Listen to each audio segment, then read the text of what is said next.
Bonjour et bienvenue sur 4aep.com. Aujourd'hui, nous allons voir les outils de sélection The GIMP, outils d'extraction du premier plan.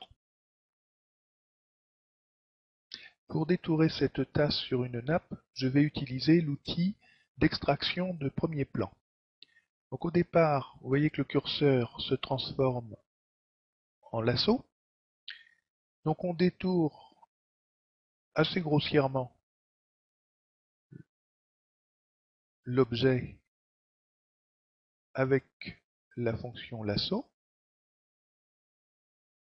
Et au moment où on referme, le curseur se transforme en pinceau.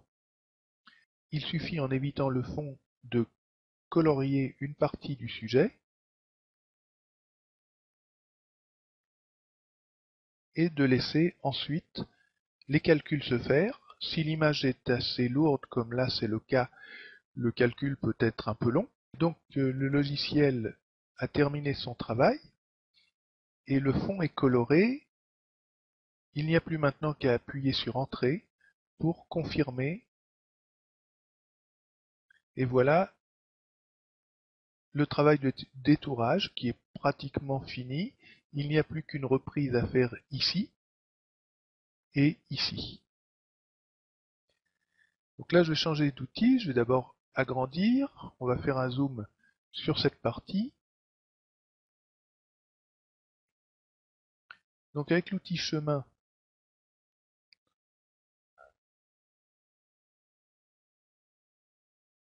on reprend la base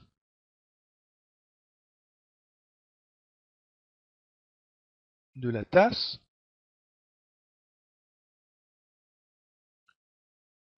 Donc CTRL et clic pour fermer le chemin. Là, il suffit de reprendre le chemin ici, de tirer pour faire apparaître les poignées de réglage. Et là, en reprenant les poignées, donc vous tirez un petit peu pour aligner au mieux avec le sujet à détourer.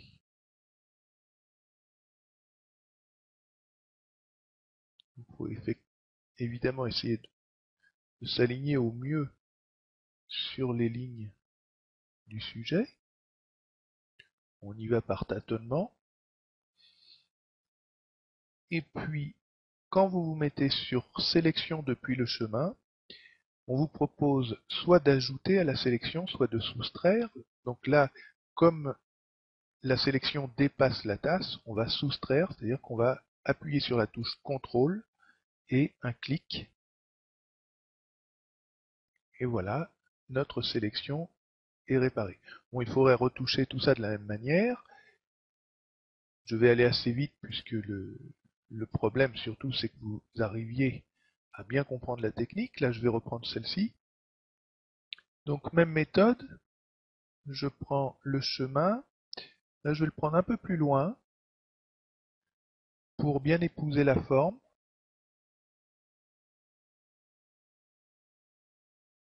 Je ferme avec CTRL.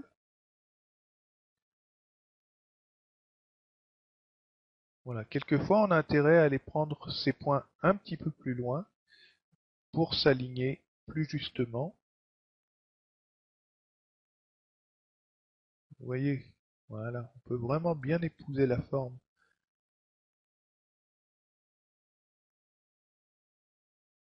En fait, ce sont des courbes de Bézier. Ça effraie souvent les amateurs, mais en fait, c'est quand même assez simple à utiliser. Donc, toujours pareil, là, je vais ajouter, donc j'appuie sur Maj,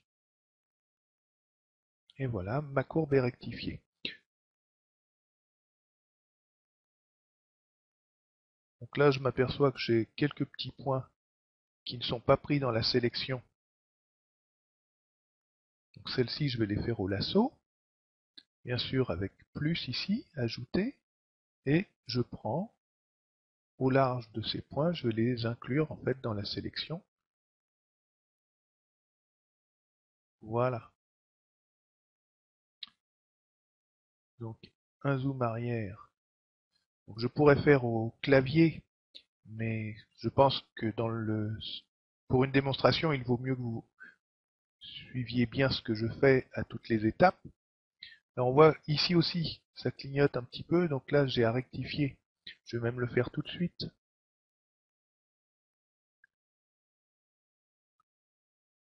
Voilà, c'est quelques petits points. Pareil, on les fait au lasso.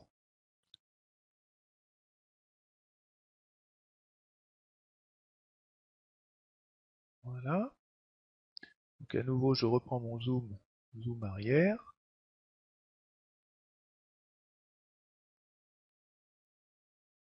Et je vais donc maintenant travailler sur cette courbe. Je vais agrandir un petit peu mon image. Donc je reprends mon outil chemin que je place ici et là. Donc en fait, quand j'agrandis une sélection, je me place dedans. Donc la contrôle pour fermer le chemin. Voilà, j'amène. Donc je vais pouvoir aligner mes courbes.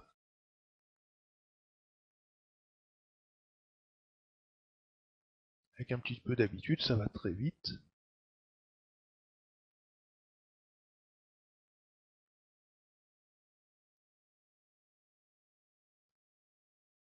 Voilà, donc là je n'ai plus qu'à agrandir.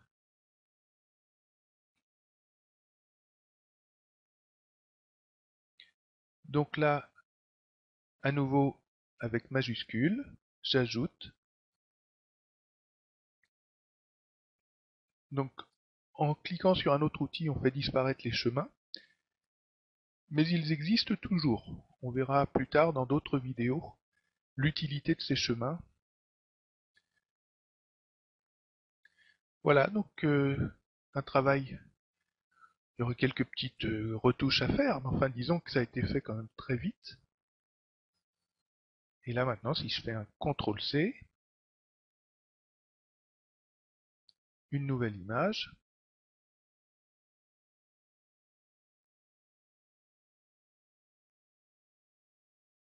CTRL-V, et voilà ma photo terminée.